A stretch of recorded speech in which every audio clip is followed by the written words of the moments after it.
Olha aqui, eu queria falar um pouquinho ainda internacional, mais cedo, né, na abertura dessa edição, para eu até não falar errado, eu trouxe aqui a informação da inflação lá na zona do euro, acelerando para 8,1%, né, no mês de maio, se pegarmos na base anual, 7,4% em abril. A gente viu na semana passada, eu tô confusa por causa do feriado, eu não sei se foi semana passada ou no começo dessa semana, aquele discurso da Christine Lagarde lá, falando, né, e acabou desagradando muito o mercado, muita gente criticou que o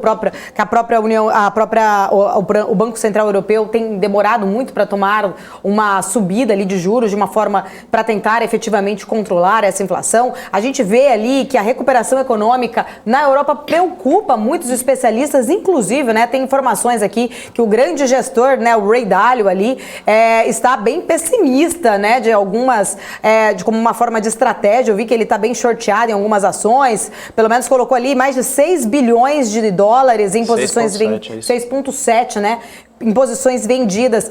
A gente pode tirar o que de leitura? Quer dizer que o Ray Dalio realmente acredita que possa demorar uma recuperação econômica lá na Europa? Paula, acho que sim, tá?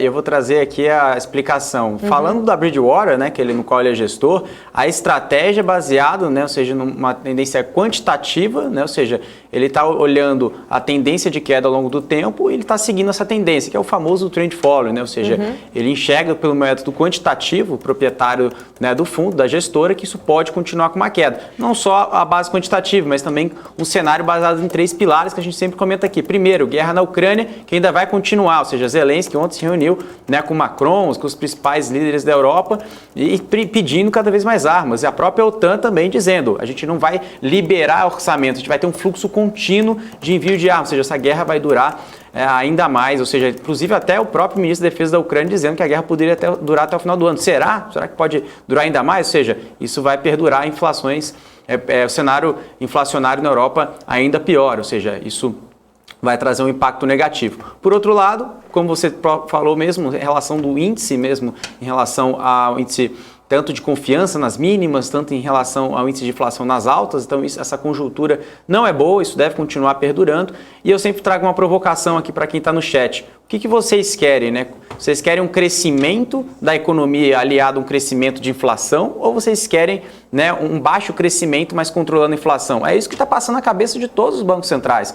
E a Christine Lagarde está optando até esse exato momento que a gente está conversando aqui, que ela quer que a economia da Europa não entre em recessão, ou seja, que continue crescendo, mas a inflação vai continuar perdurando, gente. Então, ou seja, num exato momento aí, a Christine Lagarde, que já reconheceu a parte da sua culpa, até mesmo os Estados Unidos, secretário de Tesouro, né, a Janet Yellen, já também reconheceu, ou seja, e o Banco Central dos Estados Unidos já tomou a frente, já está subindo juros, mas num cenário mais devagar, né, mas na Europa, né, é muito mais complicado que os Estados Unidos. Por quê, gente? Porque não subiu os juros ainda, a inflação está muito alta, a guerra na Ucrânia está lá. E também a gente não pode esquecer, teve uma reunião emergencial lá do Banco Central, lá na zona do euro, ou seja, o euro também não anda bem com as pernas, ou seja, os países estão super endividados. Para quem lembra, né, vamos voltar lá atrás, né, a crise na Grécia, ou seja, vários países, Itália, vários países com déficits muito grandes, ou seja, pode trazer um buraco ainda maior, reacender essa preocupação que estava ali um pouco latente lá atrás, e isso vai trazer uma preocupação aliado a todos esses cenários que eu falei, guerra na Ucrânia, inflação,